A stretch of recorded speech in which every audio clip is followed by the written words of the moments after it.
Andrés Lugo sigue con nosotros, sigue el señor Paliza y sigue Eduardo Sanz Lobatón. Aquí en Fuera del Aire estamos preparándole la campaña del 2016 en términos creativos. Pero no. Lo que vamos a hacer ahora es hablar, ¿qué tema?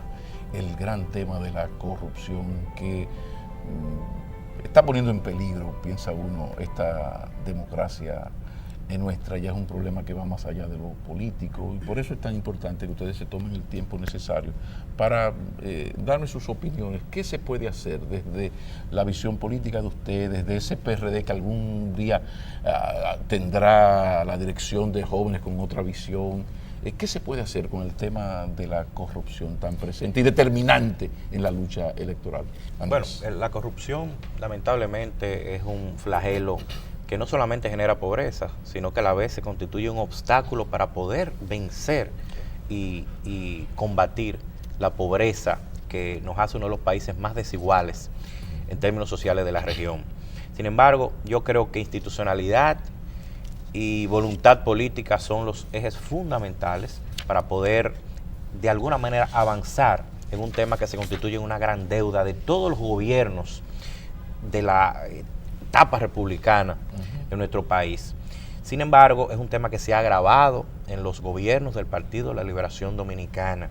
Y esto no lo digo como simple ejercicio de oposición.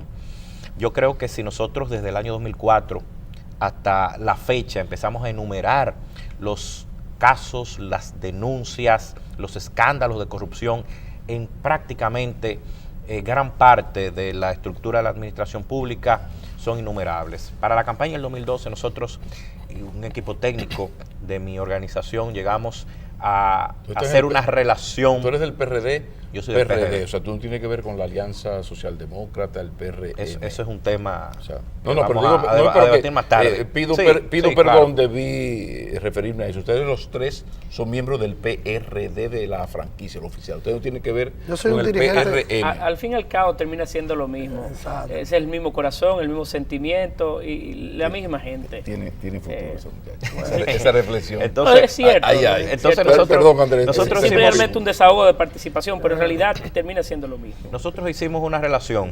El hombre es duro, el hombre. Sí, nosotros hicimos una relación, no de casos de corrupción, sino de escándalos y denuncias de corrupción en diferentes instituciones públicas en los 8 años de la administración Fernández. Y llegamos a contabilizar casi 80 casos. Y en esos 80 casos, esas denuncias, usted sumaba los montos que estaban envueltos, denunciados, y era alrededor de 800 mil millones de pesos. Y sometimientos algo formales. Impresionante. Y sometimientos varios, pero desarrollo de esos procesos totalmente nulo. Yo creo que hemos tenido... que yo soy ignorante de esto. No llegaron a juicio. No llegaron ni siquiera a la segunda o tercera etapa del proceso de desarrollo de esos. Y no podemos decir lo mismo de este gobierno de 2 años, del presidente Medina. Sin embargo, yo creo que está compitiendo en ser uno de los gobiernos de mayor impunidad en la región. ¿Pero impunidad con sus gobiernos o ustedes están insatisfechos con lo que han hecho con el pasado? O sea, ¿cómo ustedes valoran actos de corrupción pues estamos evaluando a Danilo Medina y su gobierno? ¿Cómo ustedes valoran corrupción en el gobierno de Danilo Medina? Amén de esa crítica que ustedes tienen. Lo que pasa es que, perdón, para finalizar la idea, lo que pasa es que usted es cómplice de la corrupción pasada si usted le da un manto de impunidad. Y yo creo que no ha habido la voluntad política ni tampoco se ha puesto a funcionar el engranaje institucional para combatir esos casos de corrupción. Pero por eso quiero referirme, Pablo, para ser justos, esa parte está, pero digo... parecería que en el gobierno del presidente Danilo Medina hay mayor nivel de prudencia en el manejo de los recursos públicos. Sin embargo, es el mismo gobierno. Son los mismos ministros, en la gran mayoría... Montalvo no estaba, que el jefe del gabinete. Perdón. Claro, hay Peralta es el de los cuartos. Pero claro, hay sus excepciones. Sí. Pero en sentido general son los mismos ministros, los mismos funcionarios, los mismos directores. Perdóname que te interrumpa, porque es que no creo justo, porque el poder está en Montalvo, Peralta, Gonzalo y Carlos Amarante Baret. Pero con la diferencia de Carlos Amarante y de Gonzalo Castillo, todo el presupuesto de la nación está en manos, la gran mayoría de los mismos funcionarios públicos del pasado. Es el mismo partido. Usted no puede entender te mencioné el staff que está Claro, gobernando. hay- Aquí gobierna hay excepciones. José Ramón, Hay excepciones. gobierna Gonzalo, gobierna sobre todo Hay excepciones. Montalvo, Ahora, mi y más crítica- educación, más salud pública, que es un señor que lo sacaron Pero del Cibao a hacer su trabajo. claro, y por cierto, con buenos resultados en su región, en su momento, 5 años de dirección del departamento con asiento en La Vega. Pero quería decir, y me excusas, Yayo, que mi preocupación particular con el tema de la corrupción, con su vínculo con el pasado y con la forma en la que se ha actuado, es que la sociedad comienza a emitir o a conocer ejemplos equivocados.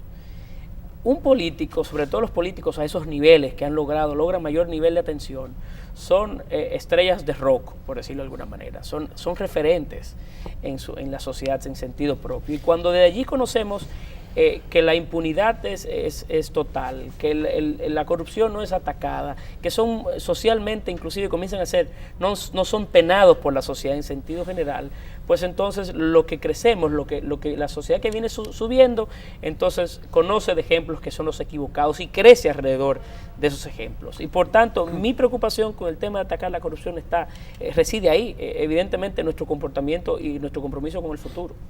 Mire, yo creo que el principal crimen de la corrupción es que nos niega los paradigmas. Yo, como tú hablabas, José Ignacio, de tu provincia, yo voy a hablar de la mía, que es la capital. En un barrio de la capital hubo un día una señora que me dijo, en este país nada más se va a poder vivir si uno tiene un hijo pelotero o un hijo político. Me dijo una señora, porque ya la visión de la política es para buscársela. Claro. Es para llegar a un cargo, conseguir una contrata. Así. Entonces, ¿cómo nosotros derrotamos esa visión? De la única manera que se puede derrotar esa visión es sancionando a los corruptos. Pero para sancionar a los corruptos necesitamos un aparato estatal, léase el Poder Judicial, que pueda funcionar con completa independencia. Las últimas designaciones del Consejo Nacional de la Magistratura y los últimos funcionamientos no hablan de una independencia. Claro, en la justicia hay grandes excepciones. Yo tengo muchos jueces ante quienes me quito el sombrero como abogado en ejercicio. Ahora, en esta semana simplemente se trasladaron unos jueces y no ha habido simplemente una explicación de por qué trasladaron unos jueces de la Cámara Penal, de las cámaras penal, que son las cámaras donde se puede ventilar el tema de la corrupción, y nadie ha explicado por qué. A una la trasladaron a tránsito, al otro a otro. Bueno, pero lo que pasa es que No. Ese es el tercer traslado. Ha habido 3 traslados, sí. El tema de Bahía de las Águilas y 2 de la Cámara Penal.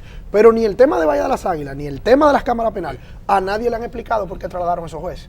Porque si esos jueces incurrieron en alguna mala práctica, bueno, porque se han sometido. Claro. Ahora, el traslado así por así es un asunto que permite dudar. Entonces, ¿dónde vamos? Que yo personalmente creo que son injustos los 3 traslados. Porque yo, como abogado en ejercicio, uno sabe más o menos cómo camina la gente, ¿verdad? Y yo creo que esas 3 magistradas que coinciden que son mujeres, para mí son gente que no merecen eso, por experiencia hablan por ellas. Exactamente. Por ahora bien, ¿a dónde vamos? ¿Tenemos el aparato judicial para sancionar la corrupción?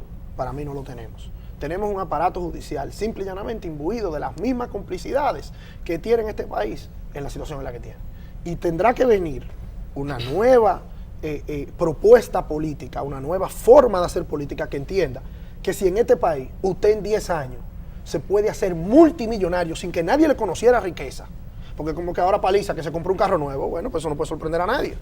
Pero cuando tú ves gente sin trayectoria empresarial, que tú lo busques en impuesto interno hace 12 años, hace 13 años y nunca habían pagado un chele. Pero 13 años, ¿por qué tú te vas tan lejos? Oye, aquí hay casos de 36 meses. Exacto. Y resulta que ahora esa gente tiene helicóptero privado y apartamentos en las principales ciudades del mundo. Entonces, frente a esa situación, si nosotros no hacemos algo, vamos camino a Venezuela, vamos camino a Bolivia, vamos camino a Ecuador, donde la partidocracia se irá de lado y vendrán experimentos políticos. Para entrar al último segmento, una pregunta muy rápida, de 0 a 10, ¿cómo ustedes evalúan el gobierno de Danilo Medina? Antes de irnos a la pausa. 5. Yo creo que 5. Vamos a la pausa.